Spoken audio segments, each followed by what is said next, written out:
मैं दोनों साधन व्यक्ति रिसोर्स पर्सन का तहे दिल से शुक्रिया अदा करता हूं।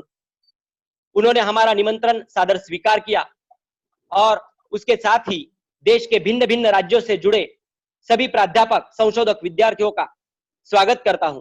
और सबसे महत्वपूर्ण हमारे संस्थाध्यक्ष माननीय बसवराज पाटिल नागराळकर साहब, सचिव प्रोफेसर मनोहरराव जी पटवारी साहब तथा संस्था के सभी पदाधिकारी, प्रधान आचार्य doctor Tamboli sir, doctor Maske sir, IQAC coordinator doctor Ghawane sir, हमारे महाविद्यालय के लाइब्रेरियन तथा वेबिनार के को कन्वीनर डॉक्टर पेंसलवार सर, जिनका हमें राष्ट्रीय वेबिनार के आयोजन में पूरा सहयोग रहा, वह शिवाजी महाविद्यालय के librarian professor Vishnu Pawar sir, और आप सभी का फिर एक बार मैं स्वागत करता हूं। और आज जो की नोट स्पीकर के रूप में हमारे साथ जुड़े हुए हैं डॉक्टर कुमुद रंजन सर, उनका मैं अल्प परिचय देता हूं। डॉक्टर कुमुद रंजन सर असिस्टेंट प्रोफेसर राजनीति विज्ञान एवं लोक प्रशासन विभाग, कामता प्रसाद सुंदरलाल साकेत महाविद्यालय अयोध्या उत्तर प्रदेश से हमारे साथ जुड़े हुए हैं। उनको अध्यापन का 19 वर्ष का अनुभव है। यूजी तथा पीजी को उन्होंने पढ़ाया है। 100 से अधिक राष्ट्रीय एवं अंतरराष्ट्रीय स्तरीय सेमिनार, सम्मेलन, वर्कशॉप, ट्रेनिंग प्रोग्राम में उनका सहभाग रहा है। राष्ट्रीय स्तर पर 30 से अधिक शोध निबंध, शोध पत्र और लेख उनके प्रकाशित हैं।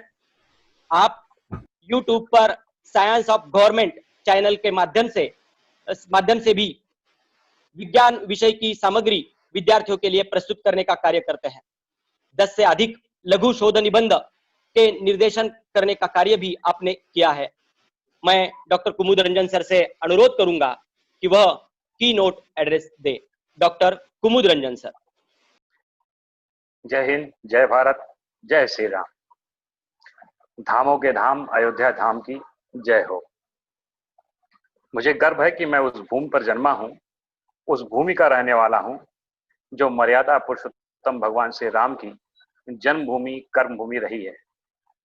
मैं भगवान श्री राम का सत सत चरण वंदन करता हूं।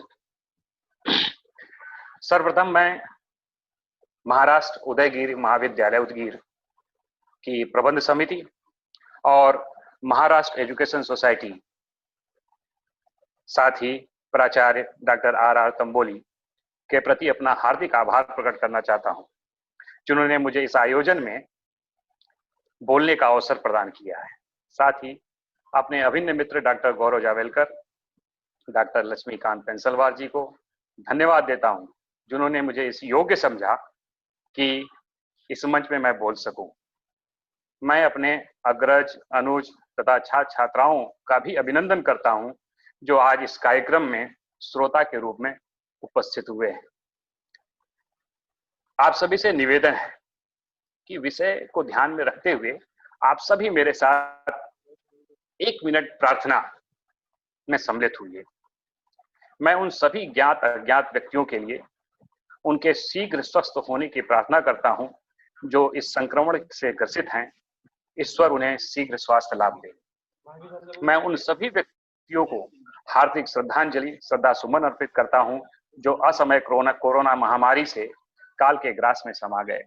मैं ईश्वर और प्रकृति से प्रार्थना करता हूं कि वे इस वैश्विक महामारी से इस संसार को मुक्त करें और पुनः पहले से भी अधिक सुंदर जीवन प्रदान करें। धन्यवाद। मेरे विषय में जो डॉक्टर गौरव जी ने कहा है वह परिचय न रख करके मेरा, बल्कि आप बस इतना ही समझिए कि मैं राजनीति विज्ञान का एक सामान्य सा विद्यार्थी हूं। आज का विषय राष्ट्रीय एवं अंतर्राष्ट्रीय लोक प्रशासन पर कोविड-19 का प्रभाव है। इस आयोजित सेमिनार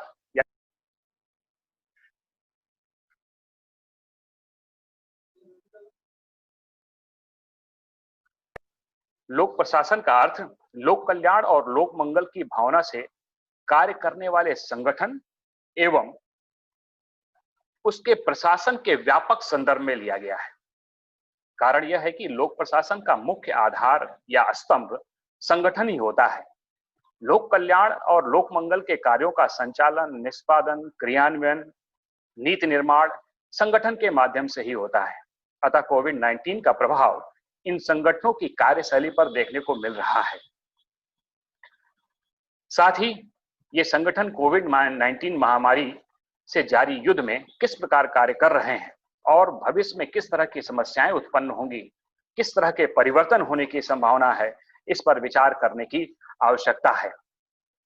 मैं अपने उद्बोधन का प्रारंभ पूर्व ब्रिटिश प्रधानमंत्री विंस्टन चर्चिल के एक कथन से करूंगा कि उन्होंने कहा था कि कभी भी संकट को व्यर्थ न जाने दें। कहने का अर्थ है कि संकट सदैव अवसर की संभावनाएं लेकर आता है, अतः चुनौतियों को अवसर के रूप में प्रयोग करना चाहिए।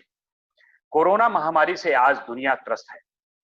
इस प्रकार की महामारी हमारे लिए नई हो सकती है, किंतु इतिहास और विश्व के लिए भी यह नई है, इसमें संदेह है। अभी 2 वर्ष पूर्व महामारी के 100 वर्ष पूर्ण हुए हैं। महायुद्ध के क्षमा करिएगा, महायुद्ध के प्रथम महायुद्ध के 100 वर्ष पूरे हुए हैं। यह लगभग सभी को याद होगा, किंतु इस 100 वर्ष पूरे हुए महामारी के महायुद्ध के समय में भी एक महामारी भी फैली हुई थी। 1918 और 1919 में जो फ्लू महामारी के रूप में फैला, उसे स्पेनिश फ्लू के नाम से जाना जाता है। इस महामारी ने उस समय दुनिया की लगभग 1/3 जनसंख्या को अपनी चपेट में ले लिया और कम से कम 5 करोड़ लोग मारे गए थे। अकेले भारत में करीब 1.25 करोड़ लोग मारे गए थे। स्पेनिश फ्लू H1N1 किस्म का वायरस है। इसी कुल का वायरस स्वाइन फ्लू का था, जिसका संक्रमण 2009-10 में फैला था। स्वाइन फ्लू की चपेट में विश्व की लगभग 10% आबादी आई थी, जिससे 1.5 लाख से 5.5 लाख लोगों के मारे जाने की आशंका जताई जाती है। अभी जो कोरोना वायरस संक्रमण विश्व में फैला है, वह 2002 में चीन से ही फैले सार्स वायरस का करीबी रिश्तेदार है। इस नए वायरस का वैज्ञानिक नाम SARS-CoV-2 है। 2002 में फैले सार्स वायरस से करीब 8,000 लोग प्रभावित हुए थे। उनमें से 800 अर्थात 10% मरीजों की मौत हो गई। इसकी तुलना में नए संक्रमण ने अब तक दुनिया भर में करीब 60 लाख से अधिक लोगों को अपनी चपेट में ले लिया है। उनसे करीब 3.5 लाख से अधिक लोगों की मौत हो चुकी है। मौत के आंकड़े को यदि प्रतिशत में देखा जाए तो यह 6% से थोड़ा सा अधिक है। वहीं संक्रमित व्यक्ति के स्वस्थ होने का प्रतिशत 44% से अधिक है। इनकी जो व्यक्ति स्वस्थ हुए हैं वो 26 लाख से अधिक हैं। कोरोना वायरस 2002 के सार्स की तुलना में तेजी से फैल रहा है। यह सब बताने के पीछे मेरा उद्देश्य क्या है? हम कोरोना वायरस के संक्रमण को सही परिप्रेक्ष्य में देख सकें, समझ सकें कि हमें कितना सतर्क रहने की और कितना डरने की आवश्यकता है। यह संक्रमण सूचना और सोशल मीडिया के दौर में आया है। इस दौर में जरूरी सूचनाएं कई वजहों से दब जाती हैं और झूठ का संक्रमण किसी भी वायरस से अधिक तीव्र गति से फैलता है। जब पहला सार्स संक्रमण फैला था, तब चीन सरकार पर आरोप लगा था कि उसने शुरुआत में संक्रमण की सूचनाओं को दबाकर उसे घातक रूप में फैलने का मौका दिया। इस बार भी चीन की एकाधिकारवादी सरकार का रवैया उससे अलग नहीं था। जब वुहान में एक युवा डॉक्टर ली वेनलियांग ने सोशल मीडिया पर अपने ग्रुप में सार्स की तरह संक्रमण का अंदेशा जताया, तो वहां की पुलिस ने उस डॉक्टर को बेवजह घबराहट फैलाने के लिए धमकाया। बाद में उस युवक की मौत भी कोरोना वायरस के कारण ही हुई।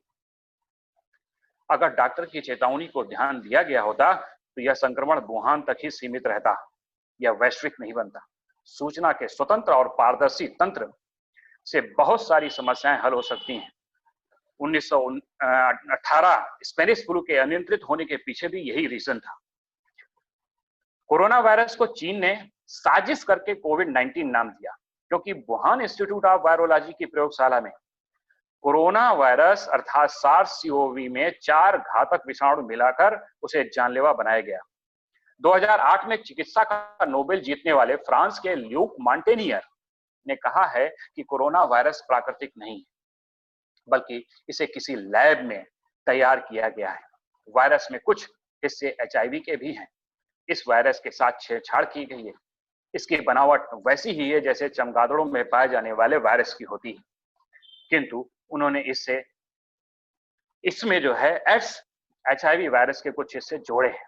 यह किसी पेशेवर मॉलिक्यूलर वायरोलॉजिस्ट का की लैब में किया हुआ काम लगता है। काम बहुत सटीकता, जैसे घड़ी बनाने वाले का काम बहुत सटीक होता है, उसी के भांति यह काम भी बहुत सटीक ढंग से किया गया है। इसी विषय पर जो भी काम हो रहा है उसे दबाने की भी कोशिश हो रही है। भारत के 9 वैज्ञानिकों के दल ने अपने शोध के जरिए सिद्ध किया कि HIV/AIDS वायरस में पाए जाने वाले 4 खतरनाक विषाणु निकालकर उसे कोरोना वायरस में मिलाया गया, नरसंहारक जैव हथियार के रूप में विकसित किया गया। उन वैज्ञानिकों का मुंह बंद कर दिया गया। वे सभी 9 वैज्ञानिक IIT दिल्ली के कुसुमा स्कूल ऑफ बायोलॉजिकल साइंसेस के मेधावी वैज्ञानिक रहे हैं। भारत के इन 9 वैज्ञानिकों के शोध ने पूरी दुनिया को हिला के रख दिया। उन्हें अंतरराष्ट्रीय फोरम से अपना शोध पत्र वापस लेने पर मजबूर कर दिया गया। चीन बौखला गया। दुनिया की दवा, वैक्सीन, मेडिकल इक्विपमेंट बनाने वाली बहुराष्ट्रीय कंपनियां भी बौखला उठी। सब एक साथ भारतीय वैज्ञानिकों के ऊपर हमलावर हो उठे। दबाव इतना बढ़ गया कि भारतीय वैज्ञानिकों को वैज्ञानिक शोध और आविष्कार के फोरम पर प्रकाशित अपनी शोध रिपोर्ट वापस लेनी पड़ी। यह शोध रिपोर्ट भी रद्द कर दी गई। इस नरसंहारक जैव हथियार को विकसित करने में चीन की पीपल्स लिबरेशन आर्मी, PLA जिसको बोलते हैं, के संलिप्त होने के पर्याप्त प्रमाण मिलते हैं। चीन की PLA का आपराधिक दबदबा भी रहा है। इतना दबदबा है कि चीन को कोरोना वायरस के स्मगल किए जाने के मामले की जांच करने वाले वरिष्ठ वैज्ञानिक डॉक्टर फ्रैंक पॉल्मर की अप्रैल में नैरोबी में हत्या कर दी गई। कोरोना से होने वाली विभत्स मौतों का वीडियो बनाकर सार्वजनिक करने वाले फेंग विंग और वीडियो ब्लॉगर चेन क्यूसी को भी हमेशा हमेशा के लिए गायब कर दिया गया।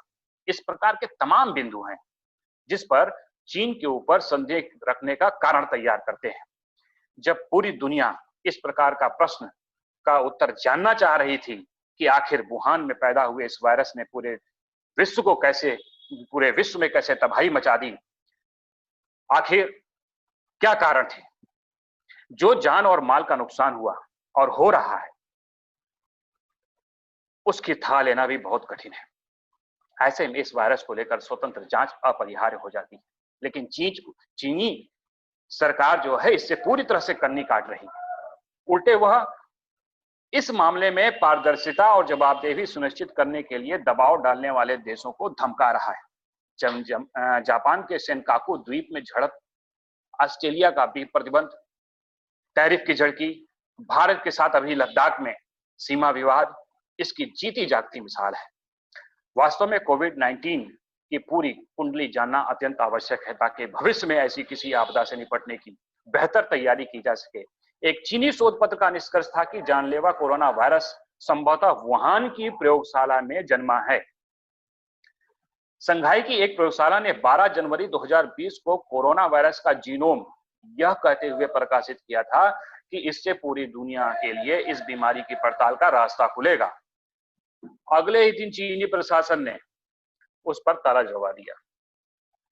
तब तक चीन ने लाइव वायरस को लेकर शेष विश्व के साथ कोई भी महत्वपूर्ण सूचना साझा नहीं की थी। चीन ने उन स्थानों तक की किसी भी विदेशी विशेषज्ञों को फटकने तक नहीं दिया जिनके विषय में आशंका जताई जा रही थी कोरोना वहीं से पनपा होगा। इनमें वह वुहान इंस्टीट्यूट ऑफ वायरोलॉजी भी शामिल है, जहां चीन की कुख्यात बैट वुमेन सी झेंगली चमगादड़ों के स्वाभाविक कोरोना वायरस के खतरनाक प्रयोग में जुटी है। ये खतरनाक प्रयोग चीन की बदनीति को ही प्रकट करते हैं। चीन ने बाहरी दुनिया के साथ कोरोना वायरस के नमूने साझा करने के बजाय अपने लैब के सैंपल्स को नष्ट करना उचित समझा। यह सब चीन को कटघरे में खड़ा करने के लिए पर्याप्त है। चीन प्रारंभ में जब संक्रमण के खतरे को खारिज कर रहा था, तब वह मास्क से लेकर स्वास्थ्य सुरक्षा उपकरणों के आयात में बहुत ही आक्रामक रूप से जुटा हुआ था। अमेरिकी गृह विभाग की एक खुफिया रिपोर्ट के अनुसार इस आपदा में भी चीन जमाखोरी कर रहा था। जनवरी के अंत तक उसने 5.5 करोड़ रेस्पिरेटर्स और मास्क खरीद डाले। जरा सोचिए कि अगर चीन ने कोई गड़बड़ न की होती तो क्या वह स्वतंत्र जांच के लिए सहयोग की पेशकश नहीं करता। इसके बजाय वह यह कह रहा कि दुनिया उस पर उंगली उठाने से बाज आए। कोविड-19 महामारी को लेकर विश्व स्वास्थ्य संगठन यानी WHO की भूमिका भी संदेह के घेरे में आ गई है। सवाल उठ रहे हैं कि क्या WHO ने गंभीरता दिखाते हुए पर्याप्त कदम उठाए?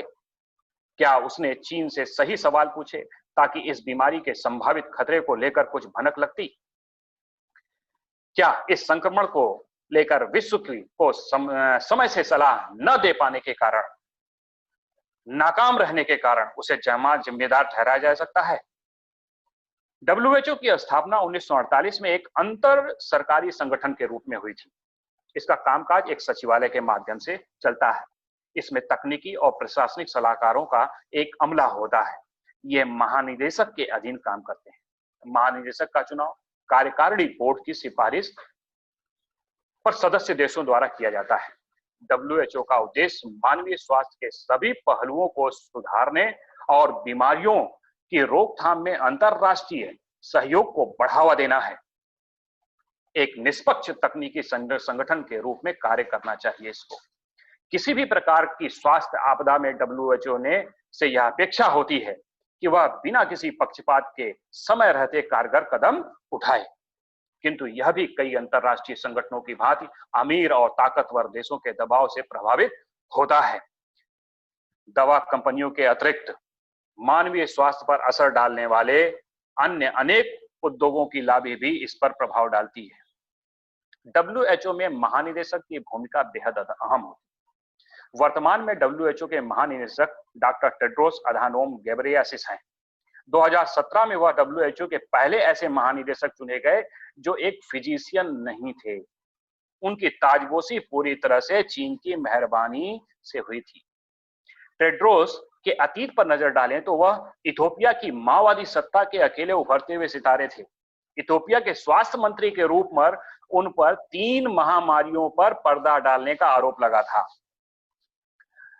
आज वही काम वह चीन के लिए करते दिख रहे हैं, जिसने दुनिया को ऐसी महामारी की चपेट में ला दिया है जिसके कारण पूरा विश्व महामंदी के बाद सबसे बड़े आर्थिक संकट का सामना करने के लिए विवश है।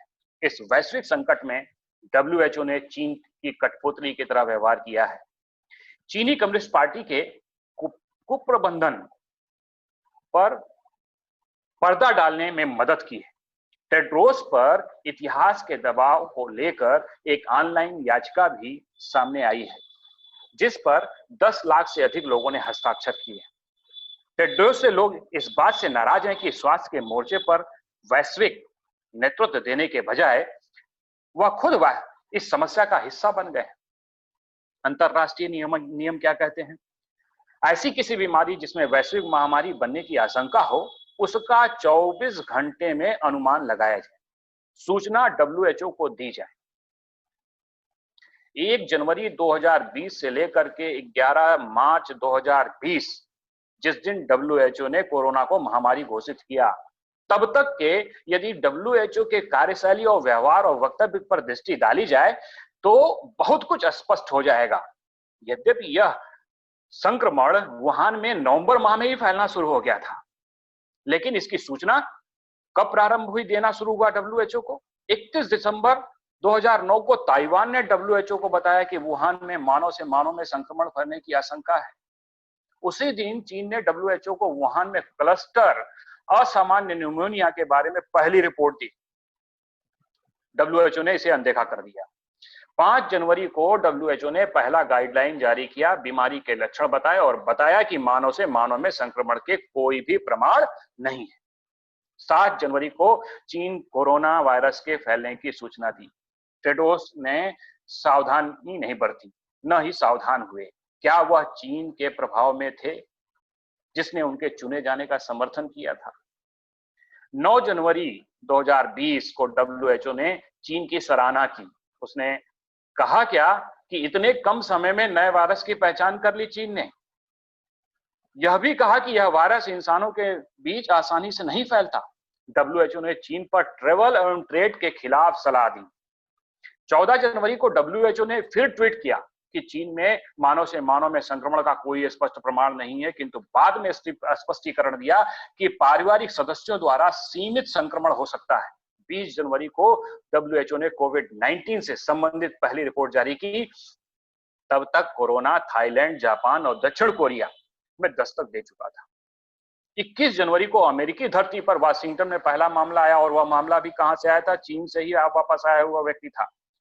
22 जनवरी 2020 को डब्ल्यूएचओ ने वुहान को एक रिपोर्ट भेजी जिसमें कहा कि मानव से मानव में संक्रमण हो रहा है।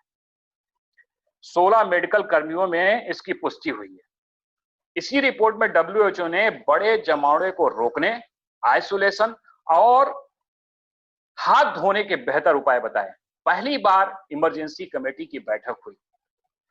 टेड्रोस ने कहा कि कमेटी ने अंतरराष्ट्रीय चिंता वाली हेल्थ इमरजेंसी घोषित नहीं करने का निर्णय लिया है, जबकि उस समय तक विश्व भर में लगभग 600 लोग संक्रमित हो चुके थे। 17 से 20 लोगों की मौत हो चुकी थी। हुआ क्या? उन्होंने हवाई अड्डों पर स्क्रीनिंग सुविधा बहाल करने की सिफारिश की, किंतु ट्रेवल बैन करने की सलाह नहीं। इसी दिन चीन ने अपने हुबेई प्रांत को पूर्णतः लॉकडाउन कर दिया था। इससे डब्ल्यूएचओ और विश्व में खतरे की घंटी बज जानी चाहिए थी, लेकिन ऐसा नहीं हुआ। 29-30 जनवरी को डब्ल्यूएचओ के महानिदेशक डॉक्टर टेड्रोस शी जिनपिंग से मुलाकात करने पर पहुंचे अपने वरिष्ठ वैज्ञानिक दलों और अधिकारियों के साथ, और वहां के चीनी स्वास्थ्य विशेषज्ञों से भी मिले। उन्होंने शी जिनपिंग के सख्त कदमों की सराहना करते हुए कहा, क्या कहा कि कोरोना संक्रमण को नियंत्रण को लेकर विश्व में चीन आभार एवं सम्मान का पात्र है, जबकि सत्यता यह थी कि तब तक कोरोना 15 देशों में फैल चुका था। टेड्रोस का व्यवहार किसी अंतरराष्ट्रीय संस्था के मुखिया जैसा नहीं था। उनका व्यवहार तब और संदिग्ध हो गया जब उन्होंने डब्ल्यूएचओ चीन की संयुक्त टीम पर सहमति जताई, जबकि डब्ल्यूएचओ की टीम को स्वतंत्र रूप से काम करना चाहिए था। 30 जनवरी 2020 को डब्ल्यूएचओ ने कोविड-19 को अंतरराष्ट्रीय चिंता वाली स्वास्थ्य आपदा घोषित किया। यह घोषणा जर्मनी, जापान, वियतनाम और अमेरिका में मानव से मानव में संक्रमण की पुष्टि के बाद हुई। मुख्य बात यह है कि इसके बाद भी डब्ल्यूएचओ ने अंतरराष्ट्रीय यात्रा और कारोबार पर अंकुश लगाने का अनुमोदन नहीं किया। 30 जनवरी को भारत में भी कोविड-19 का एक केस आ चुका था। 4 से 8 फरवरी के बीच डब्ल्यूएचओ के कार्यकारी बोर्ड की बैठक हुई। उसके 52 सूत्री एजेंडे में कोविड-19 को सम्मिलित तक नहीं किया गया। 14 से 29 फरवरी के बीच कोविड के मेडिकल एवं तकनीकी पहलुओं का विश्लेषण किया गया। इसकी रोकथाम के सुझावों पर ध्यान केंद्रित करने के बजाय इन विशेषज्ञों ने विश्व को यह सलाह दी कि वे चीन के साथ अपना संपर्क पुनः जोड़ें ताकि वहां आर्थिक गतिविधियां फिर से प्रारंभ की जा सकें। इन वैज्ञानिकों ने चीन के द्वारा उठाए गए कदमों का पुरजोर समर्थन किया, क्योंकि इसमें शामिल चीनी सदस्य अपनी सरकार की आलोचना नहीं कर सकते थे, इसलिए इस रिपोर्ट को भी स्वतंत्र नहीं माना जाना चाहिए। कोविड-19 का प्रकोप बढ़ता रहा, फिर भी डब्ल्यूएचओ उसे वैश्विक महामारी घोषित करने से कतराता रहा। उसने 11 मार्च को जाकर के कोविड-19 को महामारी घोषित किया। इस समय तक दुनिया के 111 देश संक्रमित हो चुके थे। यह महामारी एक खतरनाक वैश्विक संकट होने के कारण विश्व स्वास्थ्य संगठन और उसके जैसे वैश्विक संस्थानों की भूमिका और कार्यों में दिखता राजनीतिक पक्षपात, जो चीन जैसे देशों के आसपास केंद्रित है, सबसे बड़ी चिंता का कारण है। यह बताना भी महत्वपूर्ण है कि चीन वेंटिलेटर और मास्क के लिए प्रमुख वितरक है, जिनकी कोविड-19 के रोगियों के इलाज में आवश्यकता पड़ती है। यही कारण है कि अन्य देश इस पर सबसे अधिक ध्यान दे रहे हैं, क्योंकि उन्हें सबसे खराब स्थिति में उपकरण आयात करने की आवश्यकता हो सकती है। सीधे तौर पे यदि कहा जाए तो चीन ने पहले मांग पैदा की, अब आपूर्ति संबंधी सहूलियत का फायदा उठाते हुए विश्व संगठनों को अपने ऊपर निर्भर बना लिया। चीन ने अन्य देशों को कहा जाए तो लाचार बना दिया।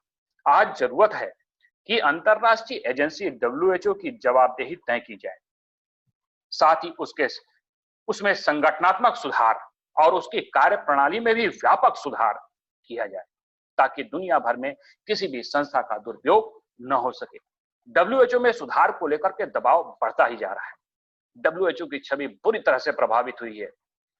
G7 के देशों के अतिरिक्त भारत के प्रधानमंत्री नरेंद्र मोदी विश्व के उन नेताओं में से एक हैं जिन्होंने सबसे पहले डब्ल्यूएचओ में सुधारों का आह्वान किया, जिन्होंने सबसे पहले यह कहा कि डब्ल्यूएचओ जैसी संस्था में सुधार अति आवश्यक है।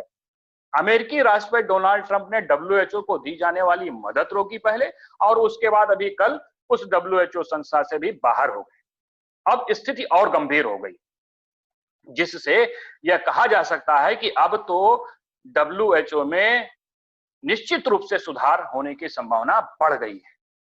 ट्रंप ने कहा क्या कि $450 मिलियन अकेले अमेरिका देता है और $40 मिलियन चाइना देता है, और WHO खड़ा किसके साथ है?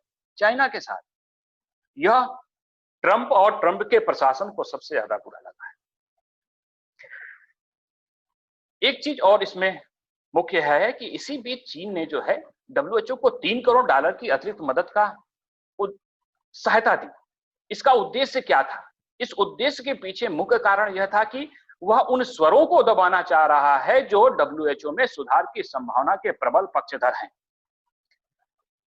भारत का उत्तरदायित्व आज के समय में और भी बढ़ गया है। जब से भारत के केंद्रीय स्वास्थ्य मंत्री डॉक्टर हर्षवर्धन को WHO के कार्यकारी बोर्ड का चेयरमैन बनाया गया है, प्रतिकूल राजनीतिक व कूटनीतिक परिस्थितियों का सामना भारत को करना ही होगा।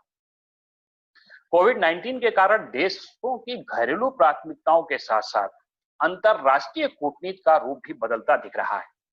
अमेरिका विश्व का सर्वाधिक शक्तिमान देश माना जाता है और वैश्विक राजनीति को बदलने में सक्षम रहा है, किंतु अब जिस प्रकार से सार्वजनिक स्वास्थ्य सेवा विभिन्न देशों की प्राथमिकता में मजबूती से शामिल हो रही है, उसी प्रकार अंतरराष्ट्रीय संगठनों और अंतरराष्ट्रीय मंचों पर भी कई प्रकार के उतार चढ़ाव देखने को मिल रहे हैं। अभी तक यह माना जा रहा था कि अमेरिका में सारी वस्तुएं आवश्यकता से अधिक हैं, परंतु कोरोना वायरस ने उसे बेपर्दा कर दिया। मुख्य रूप से स्वास्थ्य सेवा संगठन के स्तर पर जैविक महामारी से बचने के लिए जो तैयारी अमेरिका ने की थी, वह सब धरी की धरी रह गई है। वहां जिस प्रकार से इस संक्रमण का प्रसार बढ़ रहा है और आगे और लोगों की जो जान जा रही है, वह चिंताजनक होने के साथ साथ चौंकाने वाली भी, क्योंकि अमेरिकी स्वास्थ्य सेवा को वैश्विक स्वास्थ्य सूचकांक में प्रथम स्थान प्राप्त है। यह स्पष्ट संकेत मिल रहा है कि अत्यधिक सुख सुविधाओं के बाद भी सार्वजनिक स्वास्थ्य को लेकर अमेरिका में कई कमियां हैं। अब इन्हें दूर करने की कोशिश होगी। सामाजिक सुधार, बेरोजगारी की समस्या आने वाले समय में गंभीर हो सकती है। इसका प्रभाव वैश्विक होगा। चीन की वैश्विक भूमिका को भी आने वाले समय में बदल सकती है। चीन ने अपनी बेल्ट रोड इनिशिएटिव BRI योजना पर पुनः कार्य करने की बात कही है, किंतु अभी तक जो ट्रेंड यह बता रहा है कि जिन जिन देशों में BRI योजना पर काम चल रहा था, वहां कोविड-19 का संक्रमण सबसे अधिक हुआ है। इससे इस परियोजना को सबसे अधिक धक्का लगा। कोरोना वायरस की अपनी जंग जीतने के बाद चीन ने जिन देशों को चिकित्सा उपकरण भेजे, उनकी गुणवत्ता 40% तक खराब रही। यूरोपीय देशों ने खुलकर इन उपकरणों पर नाराजगी जाहिर की। भारत ने रैपिड टेस्टिंग किट वापस कर दी।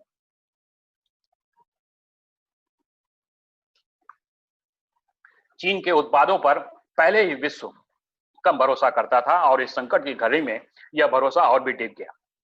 यूरोप में कोरोना महामारी का प्रभाव कम होने लगा है, किंतु यदि Britain, Italy, France, Germany, Belgium में संक्रमण से मृतकों की संख्या जोड़ दें तो यूरोप में मरने वाले अमेरिका से अधिक हो चुके हैं। किंतु पूरे विश्व में संक्रमितों में अकेले अमेरिका 28% संक्रमण झेल रहा है।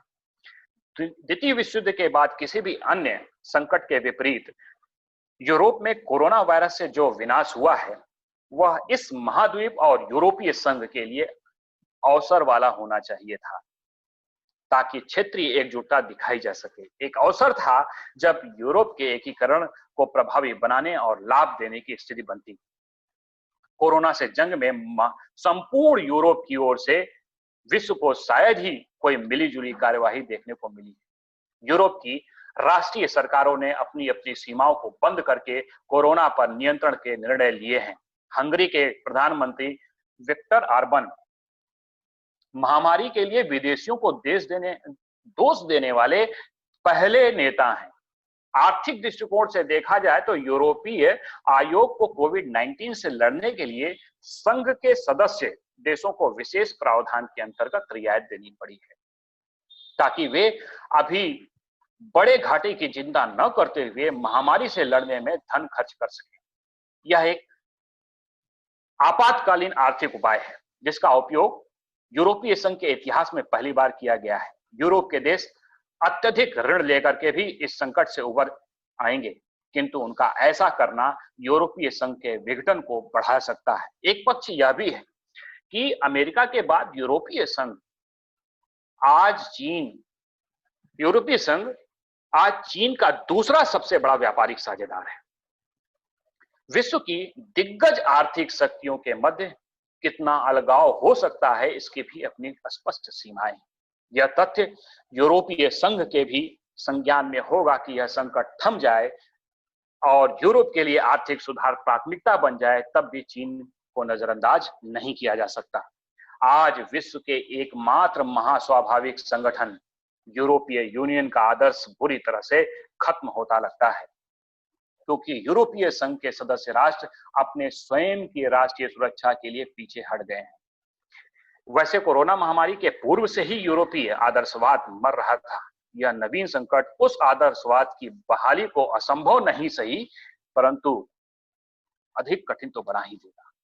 विश्व व्यापार संगठन के प्रमुख रोबर्टो एजेवेडो ने कहा कि कोरोना महावायरस के प्रभाव के कारण विश्व भीषण वैश्विक मंदी की चपेट में आ सकता है। यह मंदी ऐसी होगी जिसके विषय में हमने अब तक न पढ़ा है और न ही सुना है।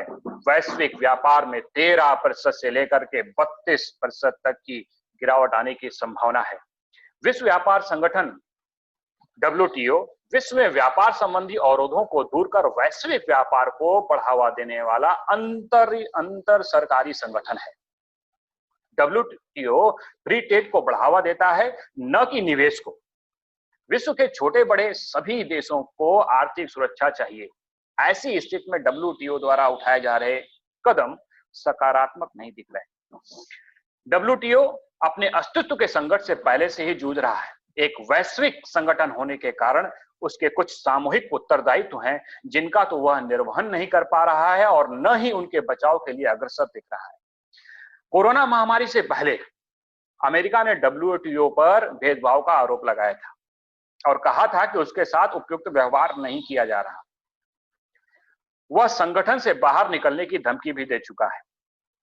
अमेरिका का मानना है कि WTO ने कई देशों को विकासशील देश होने का दावा करने का अवसर प्रदान किया है, जबकि ये देश पर्याप्त आर्थिक विकास कर चुके हैं तथा विकासशील देशों की स्थिति से ऊपर उठ चुके हैं। उसका सीधा निशाना चीन पर था। देखा जाए तो WHO गंभीर अस्तित्व के संकट का सामना कर रहा है और इस महामारी के समय सभी छोटे बड़े देश अपनी सुरक्षा के प्रति चिंतित हैं। वे अपने नियमों और कानूनों में परिवर्तन कर स्वयं की सुरक्षा कर रहे हैं। पीपुल्स बैंक ऑफ चाइना ने इस संकट के समय ही भारत के सबसे बड़े गैर बैंकिंग बंधक प्रदाता HDFC में अपनी हिस्सेदारी 0.8% से बढ़ाकर 1.1% कर दी, क्योंकि अब HDFC ने अपने शेयर की कीमत का लगभग 1/3 कोरोना महामारी से उत्पन्न आर्थिक व्यवधान के कारण खो दिया। भारत सरकार के वाणिज्यिक एवं उद्योग मंत्रालय ने इस महामारी के कारण अपनी वर्तमान FDI नीति में संशोधन कर दिया। अवसरवादी अधिग्रहण की बढ़ती संभावना को देखते हुए यह फैसला लिया गया।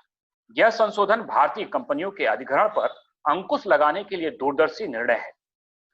इसके अंतर्गत पड़ोसी देशों में से आ रहे निवेश को अब सरकार की मंजूरी की आवश्यकता पड़ेगी। इस संशोधन का मुख्य उद्देश्य चीनी FDI को विनियमित करना है। चीन के भारतीय दूतावास द्वारा यह कहना कि विदेशी देशों से निवेश की अनुमति देने की भारत की नई नीति मुक्त व्यापार एवं निवेश पर अंतरराष्ट्रीय नियमों के विरुद्ध है, कहीं न कहीं चीन की मंशा को प्रकट करता है, जिस पर आज विश्व प्रश्न चिन्ह खड़ा कर रहा है। जिस प्रकार भारत ने अपने FDI नियमों में संशोधन किया, वैसे ही यूरोपीय यूनियन के देश जर्मनी, इटली, स्पेन आज भी अपनी इकोनॉमी को सुरक्षा प्रदान करने और अवसरवादी अधिग्रहण से बचाने के लिए एफडीआई नियमों में शीघ्र बदलाव करना चाह रहे हैं। अब प्रश्न यह उठता है कि क्या डब्ल्यूएचओ की तरह डब्ल्यूटीओ भी अपने अस्तित्व के संकट से जूझ रहा है? विश्व के मुक्त व्यापार का कोविड-19 के बाद का रास्ता क्या होगा? आने वाले समय में ग्लोबल कम्युनिकेशन, विमानन उद्योग, पत्तन उद्योग जैसे बहुत सारे क्षेत्रों को तेज धक्का लगने वाला है। खासकर पर्यटन उद्योग का संकट तो लंबे समय तक चलेगा। होटल उद्योग का रूप बदल सकता है। बहुत हद तक संभव है कि आने वाले दिनों में यात्रा के क्रम में भी पर्यटक आइसोलेशन में रहें या फिर अपनी सुरक्षा के उपकरण स्वयं साथ लेके जाएं। कहा जाता है कि अच्छे और बुरे दिन विश्व में आते जाते रहते हैं, किंतु राजनीति और कूटनीति कभी नहीं रुकती, वह सदैव चलती रहती है। भारत की वैदेशिक सक्रियता मुख्य रूप से इस वैश्विक स्वास्थ्य संकट के समय में बहुत ही सार्थक है। भारत के स्वास्थ्य कूटनीति ने इसी पहलू को रेखांकित किया कि वैश्विक स्वास्थ्य संगठन में भारत कितनी महत्वपूर्ण भूमिका निभाता है। कोविड-19 महामारी की शुरुआत से ही भारतीय प्रधानमंत्री मोदी इसे लेकर आश्वस्त थे कि घरेलू मोर्चे को दुरुस्त रखना बड़ी प्राथमिकता है और इसके लिए कुछ कड़े उपाय भी किए गए और किए भी जा रहे हैं। किंतु उन्हें यह भी भान था कि भारत को वैश्विक सक्रियता एवं सहयोग के लिए कदम बढ़ाने होंगे। इसी सिलसिले में उन्होंने दक्षिण देशों के नेताओं के साथ वीडियो कॉन्फ्रेंसिंग की और सार्क के सामने $10 मिलियन, लगभग 74 करोड़ रुपए का इमरजेंसी फंड बनाने का प्रस्ताव रखा। इसमें सार्क देशों को अपनी इच्छा अनुसार अनुदान देने की अनुमति थी। G20 के देशों के राष्ट्राध्यक्षों ने कोरोना महामारी के विषय में वीडियो कॉन्फ्रेंसिंग के द्वारा बैठक बुलाई। प्रधानमंत्री के सुझाव पर, हमारे प्रधानमंत्री मोदी के सुझाव पर यह आपात बैठक बुलाई गई। G20 देशों ने कोरोना संकट से निपटने के लिए वैश्विक अर्थव्यवस्था में 5 लाख करोड़ के निवेश का फैसला लिया। इस समिट में डब्ल्यूएचओ और वर्ल्ड बैंक के प्रतिनिधि भी सम्मिलित हुए थे। ब्रिक्स सदस्य देशों के विदेश मंत्रियों की भी ऑनलाइन बैठक हुई। एस जयशंकर ने कहा कि भारत विश्व के 100 से अधिक देशों को कोविड-19 से उबरने में मदद दे रहा है, दवाएं उपलब्ध करा रहा है। यह मदद, सबसे महत्वपूर्ण बात इसमें यही है कि यह मदद अनुदान के रूप में उपलब्ध कराई जा रही है। प्रधानमंत्री मोदी विभिन्न क्षेत्रीय और बहुपक्षीय सक्रियता को गति देने में सफल रहे, वह भी ऐसे समय में जब अधिकांश देश दिशाहीन दिख रहे थे। अधिकतर देश अपने आंतरिक संकट में उलझे हुए थे और उनके लिए वैश्विक सक्रियता प्राथमिकता में नहीं थी। नेतृत्व में उत्पन्न हुई इस रिक्तता को भारत ने भरने का प्रयास किया है। वैश्विक स्वास्थ्य व्यवस्था में भारत ने अपने स्वास्थ्य कर्मियों को लगाया है। भारतीय सेना के डॉक्टरों को नेपाल, मालदीव और कुवैत आदि देशों में भेजा गया। भारतीय मेडिकल स्टाफ सार्क देशों के स्वास्थ्य कर्मियों को ऑनलाइन प्रशिक्षण के साथ साथ उनकी सहायता में जुटे हैं ताकि वे अपनी क्षमताओं में वृद्धि कर सकें। भारत सरकार खाड़ी सहयोग परिषद, गल्फ कोऑपरेशन काउंसिल GCC के सभी 6 सदस्य देशों के से सक्रिय सहयोग कर रहा है। इन देशों की महानता इसी तथ्य से समझी जा सकती है कि वहां 50 लाख से अधिक भारतीय कामगार कार्यरत हैं, जो प्रतिवर्ष $40 अरब की धनराशि भारत में भेजते हैं। जब खाड़ी के देशों ने HCQ और पैरासिटामोल के लिए अनुरोध किया तो भारत ने इन देशों की आपूर्ति सुनिश्चित की। कोविड-19 की वैश्विक महामारी को ध्यान में रखकर ही संभवतः प्रधानमंत्री ने गुट निरपेक्ष देशों के सम्मेलन में भाग लिया। प्रधानमंत्री बनने के बाद पहली बार उन्होंने इस सम्मेलन में प्रतिभाग किया। भारत के प्रयासों को वैश्विक स्तर पर भूरी भूरी प्रशंसा मिली। भारत की सराहना में विश्व के दिग्गज नेताओं के ट्वीट इसके प्रमाण हैं। इसके व्यापक निहितार्थ हैं। विश्व के शक्तिशाली देशों की तुलना में भारत ने वैश्विक सक्रियता की महत्ता को भी बेहतर ढंग से समझा। वैश्विक स्तर पर इतनी बड़ी पहल भारत की पुरानी रणनीति से अलग है, जब वह वैश्विक विमर्श को प्रभावित करने की अपनी सीमित क्षमता को लेकर हिचकिचाता था और स्वयं तक केंद्रित रहता था। यह नया मुखर दृष्टिकोण भारत की उस व्यापक सोची समझी विदेश नीति से प्रेरित है जिसका लक्ष्य भारत को वैश्विक पटल पर एक जिम्मेदार एवं विश्वसनीय भागीदार के रूप में पेश करना है। जैसा कि मैंने उद्बोधन के प्रारंभ में ही कहा था, संकट सदैव अवसर की संभावनाएं लेकर आता है। यह भारत के संदर्भ में भी देखना होगा कि यह संकट भारत के लिए कौन से अवसर लेकर आता है। कोविड-19 के कहर से हमारे देश में अभी तक लगभग 5,000 लोग, जब तक यह मैं बोल रहा हूं तब तक 5,000 लोग मारे गए हैं, जबकि अमेरिका 1 लाख से अधिक, UK 38,000, Italy 33,000, France 28,000, Spain 27,000, Brazil 28,000 से अधिक लोग मारे गए जा चुके हैं। यह सिलसिला अभी जारी है। यह सही है कि विकसित देशों की तुलना में भारत विकासशील देश है, किंतु विश्व के समस्त संपन्न और विकसित देश आज कोरोना के आगे घुटने टेक चुके हैं, असहाय हैं। क्यों? क्योंकि इन्होंने इस डर से संपूर्ण लॉकडाउन नहीं किया कि देश की इकोनॉमी बैठ जाएगी। इन मॉडर्न देशों ने इकोनॉमी को बचाया, लोगों को मरने दिया। भारत ने मानवतावादी निर्णय लिया। 28 राज्य और 8 केंद्र शासित राज्यों को के विशाल देश को 40 दिन तक पूरी तरह बंद करना या 137 करोड़ लोगों को घर में नजरबंद कर देना आसान काम नहीं है। यह आसान एकदम नहीं है। लॉकडाउन की घोषणा के तुरंत बाद सैकड़ों किलोमीटर दूर अपने गांव के लिए पैदल निकल पड़े हजारों दिहाड़ी मजदूर हों या रोज की रोटी रोज कमाने वाले साइकिल रिक्शा चालक, ठेले वाले, दुकानदार, सबको तकलीफ हुई। वास्तविकता है कि बहुत ज्यादा तकलीफ हुई। कई इस दौरान मौत के मुख में भी समा गए, परंतु किसी ने सरकार को गाली नहीं दी, पत्थर नहीं उठाए, दुकानें नहीं तोड़ी। यही नहीं, हमारे सुरक्षा कर्मियों, चिकित्सा कर्मियों, सफाई कर्मियों, स्वयंसेवी संगठनों और आम जनमानस ने सबने गजब की संजीदगी दिखाई। हम में से ही, क्या कहूंगा उसको समझ लीजिए, हम में से ही कुछ जाहिलों ने उन पर थूका, पत्थर मारे, पर उन्होंने वह करिश्मा कर दिखाया जो संपन्न देशों में नहीं हुआ। भारत में आज लगभग 60 करोड़ लोग गरीबी रेखा के नीचे जीवन यापन कर रहे हैं। WHO ने कहा कि भारत में 10 करोड़ और नए दरिद्र पैदा होंगे। चलिए कोई बात नहीं, यदि कोरोना से हम ज्यादा गरीब हो गए, पर हमने जिंदगी को बचाना प्रमुख लक्ष्य रखा। विश्व कोरोना के बाद हमें अलग नजरों से देखेगा।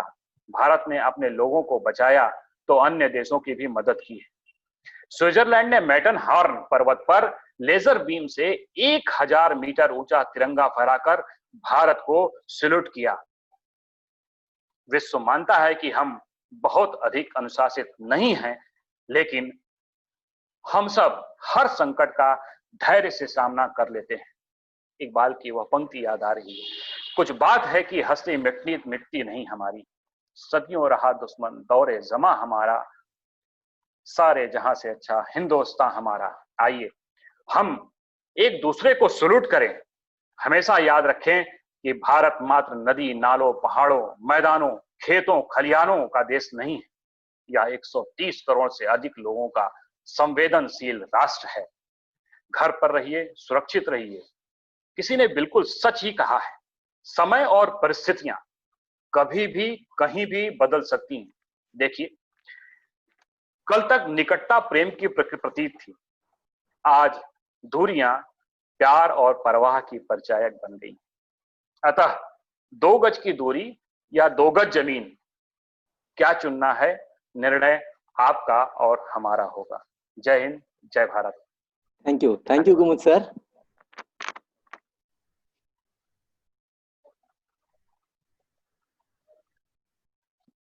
Thank you Kumud sir.